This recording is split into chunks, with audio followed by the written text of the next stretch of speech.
খালি পায়ে চলে আসছি, আমার পাও এখন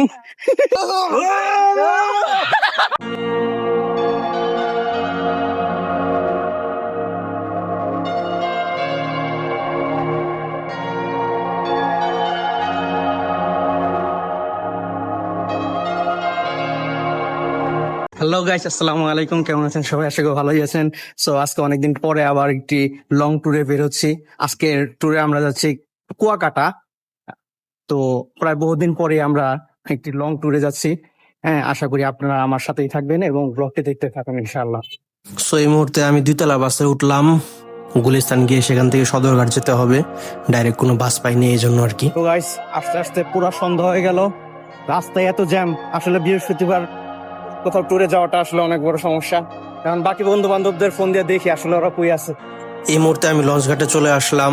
এখানে আমি অনেক বড় বড় লঞ্চ দেখতে পাচ্ছি। বরিশালের মানুষ আবার হাসাহাসি করেন না, কারণ আপনাদের জন্য এটা নিয়মিত হলো, আমাদের জন্য এটাই প্রথম।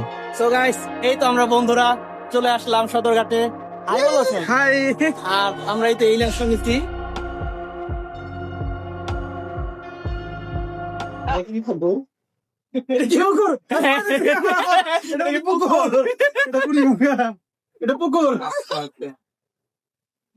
বুড়িগঙ্গা নদী। গাইস, এই হচ্ছে আমাদের লঞ্চ, এই হচ্ছে আমাদের কেবিন। আপনারা অনেকে জিজ্ঞাসা করতে পারেন স্টাফ কেবিন দেখা যাইতেছে। আসলে আমরা কেবিন পাই নাই, এই জন্য আসলে আমাদেরকে স্টাফ কেবিন দেওয়া হয়েছে। হ্যাঁ, এই তো। হ্যাঁ, চলো যাই। ও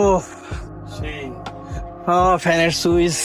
গুগল ওয়েদারে দেখছিলাম যে আজকে বৃষ্টি হবে, ভাবছিলাম যে হয়তো ঠান্ডা পড়বো, বৃষ্টির কোনো তো নাম গন্ধ নাই। সময় কাটতেছিল না, এই জন্য সময় কাটানোর জন্য সবাই কিছুক্ষণ লুডো খেললাম রুমে বসে। এরপর রাতের খাওয়া দাওয়া শেষ করে এরপর সবাই আবার তাস খেলতে বসলাম।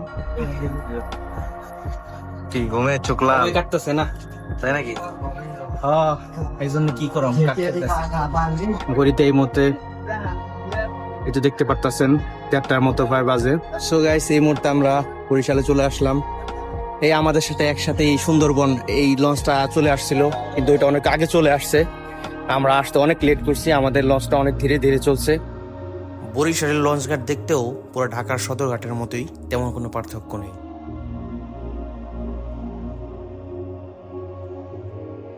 বরিশাল থেকে বাসে করে কুয়াকাটার উদ্দেশ্যে রওনা দিলাম।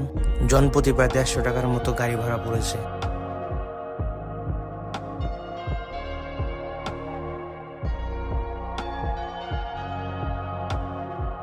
বাস থেকে নেমে এখন আমরা হোটেলের উদ্দেশ্যে রওনা দিচ্ছি। প্রায় 1 সপ্তাহ আগে অনলাইনে বুকিং করে রেখেছিলাম, দেখি এখন হোটেলটা কেমন হয়। প্রচন্ড রোদের মধ্যে আমরা হোটেলটা খুঁজতেছি, খুঁজতে খুঁজতে অবশেষে আমরা হোটেলটা পেয়ে গেলাম। সো গাইস, এই মুহূর্তে আমরা কুয়াকাটা এসে পৌঁছলাম।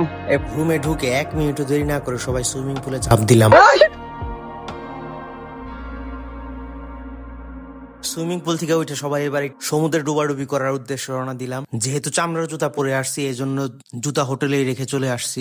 আপনারা যারা প্রথমবার আসবেন তারা অবশ্যই মনে করে স্যান্ডেল নিয়ে আসবেন সাথে। খালি পায়ে চলে আসছি, আমার পাও এখন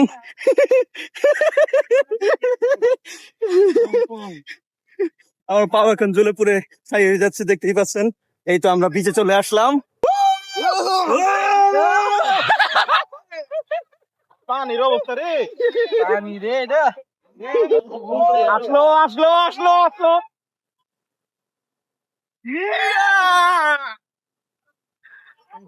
বিকেলবেলা সবাই সূর্যাস্ত দেখতে আসছিলাম, কিন্তু আফসোস আস্তে আস্তে অনেক দেরি হয়ে গেছে, তাই সূর্যাস্ত দেখতে পারি নাই। সন্ধ্যার পর সবাই মিলে মার্কেটে গেলাম ফ্যামিলির জন্য কিছু কেনাকাটা করতে। কেনাকাটা শেষ করে সবাই ফিশ মার্কেটের উদ্দেশ্যে রওনা দিলাম ফিশ ফ্রাই খাওয়ার জন্য। আল্লাহ জানে কিরকম দাম হয়। চলো যে আমরা তাহলে সি ফুড খাই নাকি? হ্যাঁ, আমরা আগে একটু দেখি ঘুরে অনেকটা সময় হাঁটার পর অবশেষে সি ফুডের সন্ধান পাইলাম। হ্যাঁ, আসলে এটা এত ভিতরে আমরা জানতাম না। আমরা তো অন্য অনেক সুন্দর, দেখো সব দোকানগুলো সেম।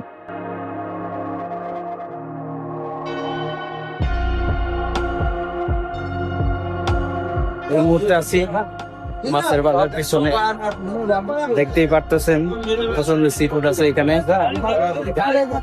ও মানে দাম যেটা বলছেন সেটা বলছে, এইটা এইটা দাম তো একটু কমই বেটা 500 টাকা ভাই, এনে দুইটা পড়া দিন কয় টাকা বলতে একটা 250 টাকা দাম আছে, 500 টাকা একটা টোড়া পাচ্ছে 50। অর্ডার দেওয়ার প্রায় আধা ঘন্টা পরে আমাদের ফিশ ফ্রাই চলে এসেছে। এই আস্তে আস্তে খাও, এই এক প্লেটের মধ্যে এতগুলো রুটি দিছে কি ভালো লাগে? হ্যাঁ গাইস, এক কথা অসাধারণ, কি বলো? সেই অসাধারণ। একটু সস দিয়ে একটু অর্ডার দিয়ে যদি খাইতে পারি, মানে এই জিনিসটা আপনারা একটু মিস করবেন না, আশা করি। ঠিক আছে, মিস করার মতো এটা কোনো জিনিস না। 2 টাকা বেশি লাগুক, কুয়াকাটা আসেন, মাস্ট এটা ট্রাই করবেন সবাই। হ্যাঁ এটা অবশ্যই ট্রাই করবেন। করে যেহেতু শনিবার দিন রাতে আমাদেরকে আবার ঢাকার উদ্দেশ্যে রওনা দিতে হবে, সো আগে ভাগে টিকিট কেটে রাখাই ভালো, না হলে পরে আবার টিকিট পাওয়া যায় না। এই মুহূর্তে আমরা টিকিট কাটতে চলে আসলাম টিকিট কাউন্টারে। গাইস, এই তো সিট ভাড়া নিয়ে এই তো সবাই বসে পড়লাম। এই যে উপরে ছাদ দিয়ে আসলে অন্ধকারের কারণে দেখা দিতেছে না, ঠিক আছে। 4 জন একসাথে ডাবল সিট নিলাম। গাইস, দিনের বেলা তো একবার সুইমিং করলাম, এখন রাতের বেলা আরেকবার সুইমিং করতে আসলাম, ঠিক আছে। এখন আমাদেরকে লাইট দেওয়া হবে।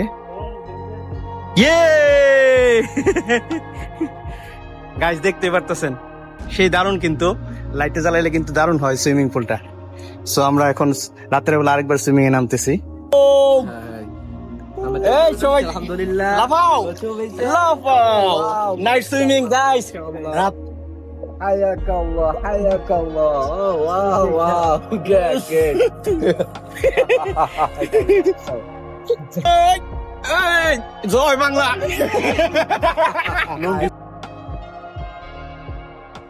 সো গাইস, আজকে হচ্ছে দ্বিতীয় দিন। প্রথম দিন আমরা হালকা পাতলা ঘোরাঘুরি করেছি, তবে আজকে মূল স্পটে যাচ্ছি। এই মুহূর্তে সকালের নাস্তা খেয়ে আমরা সবাই বের হলাম। এই তো দেখতে পাচ্ছেন, ঢাল দিয়ে উঠছি।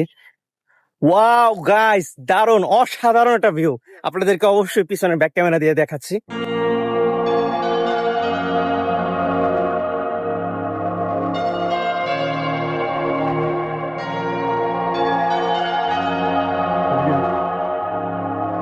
ওই দূরে দেখতে পাচ্ছেন নৌকা দেখা যাচ্ছে, হয়তো ওখান থেকে নৌকা নিয়ে বাইরে যাওয়া যেতে পারে। রাত্রেবেলা আমরা ঠিক এরকমই একটা জায়গায় অনেকটা সময় কাটিয়েছি।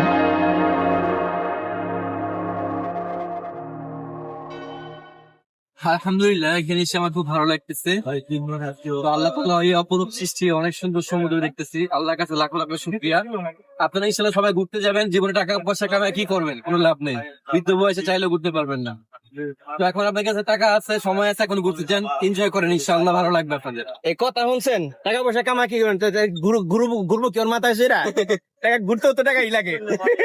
সো গাইস, এই মুহূর্তে আমরা চলে আসলাম শুটকি পল্লী। সারা জীবন তো শুধু শুটকি খাইলাম, কিন্তু শুটকিটা কিভাবে বানায়, কিভাবে তারা প্রসেস করে, ঠিক আছে, এই জিনিসটা তো কখনো দেখি নাই। তো এই মুহূর্তে আমরা আসলাম সেই জায়গাটায়।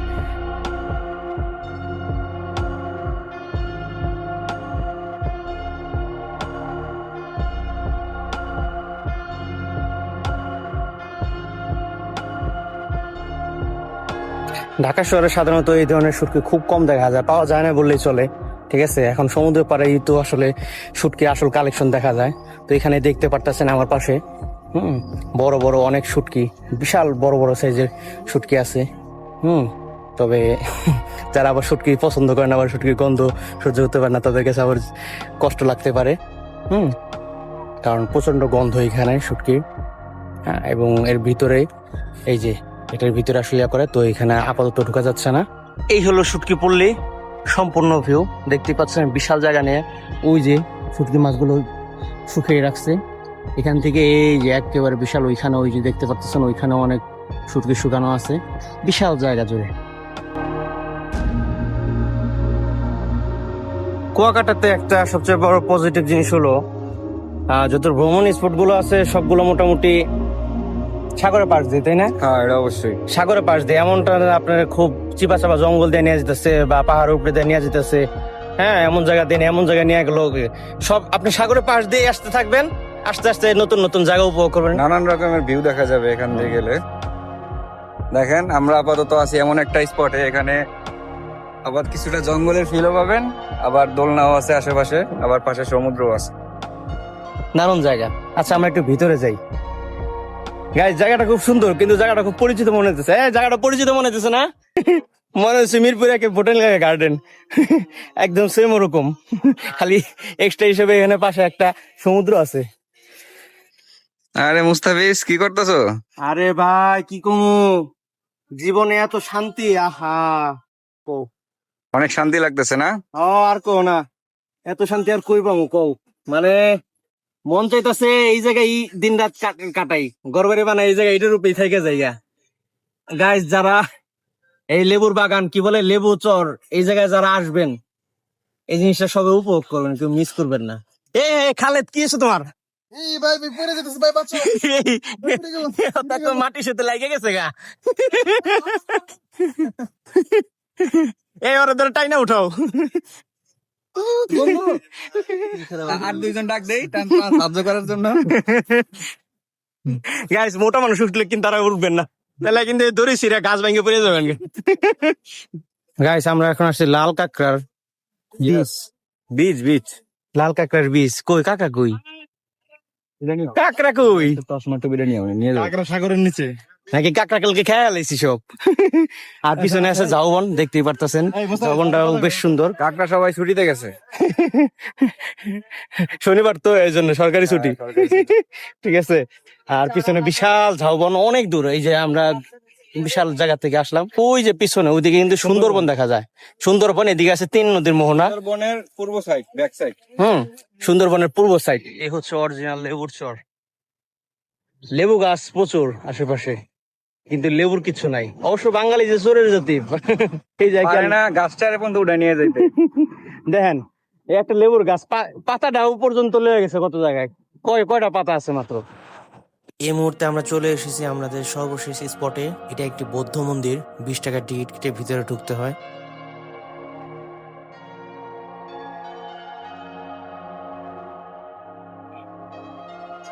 গাইস এই হচ্ছে সেই ঐতিহাসিক কুয়া।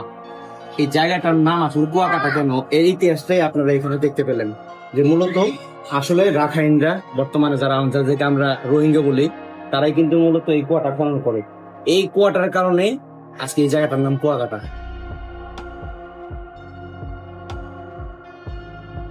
এখান থেকে বিশাল সিঁড়ি, ওই তো মাথায় ওদিক দিয়ে ওঠার পর ওদিকে হচ্ছে হলো আসল মন্দিরটা। আমরা এখন সামনে যে মন্দিরটা দেখতে পাচ্ছি, এটা হলো কুয়াকাটার বৌদ্ধ মন্দির। মন্দিরটা আসলে অনেক সুন্দর। আপনারা যারা কুয়াকাটা আসবেন, এখানে যদি না আসেন একটা সুন্দর একটা জিনিস মিস করে দেবেন। এই যে ধরেন সামনে এই যে হাতি আছে, সুন্দর সুন্দর। এই তো এই হচ্ছে আসল মন্দির। আমরা এখন মন্দিরের ভিতরে প্রবেশ করলাম। লাগবে না? ওয়াও, দারুণ, খুব সুন্দর জায়গা। এই তো দেখতে পারতেছেন এখানে বিভিন্ন সংগঠনের পোস্টার আছে। দীর্ঘ ঘোরাঘুরি পর আছে আমাদের ট্যুর শেষ হলো। একটু পরে আমরা ঢাকার উদ্দেশ্যে রওনা দিব। সবাই দেখতে পারতেছেন গলা ভেঙে গেছে চিল্লাইতে চিল্লাইতে। এখন রাতের শেষ খাবার থেকে আসলাম আমরা এসে হোটেলে। তো এখন খাওয়া দাওয়া করে আমরা একটু পরেই ঢাকার উদ্দেশ্যে রওনা দিব। তো গাইস এই মুহূর্তে আমাদের ট্যুর শেষ হয়ে গেল। এখন আমরা বাসের উদ্দেশ্যে রওনা দিচ্ছি। হ্যাঁ, তো আমরা সাতখোলা টেসলায় যাচ্ছি। এই যে দেখতে পাচ্ছেন টেসলা আলট্রা প্রো ম্যাক্স। এটা টেসলা কইলে ভুল আছে। Tesla ultra pro max. So আমরা এখন যাচ্ছি, বাসে করে ঢাকায় চলে যাব। সো ব্লগটা যদি আপনাদের ভালো লাগে থাকে অবশ্যই লাইক, কমেন্ট, শেয়ার এবং সাবস্ক্রাইব করেন। দেখা হচ্ছে নেক্সট ভিডিওতে। টাটা।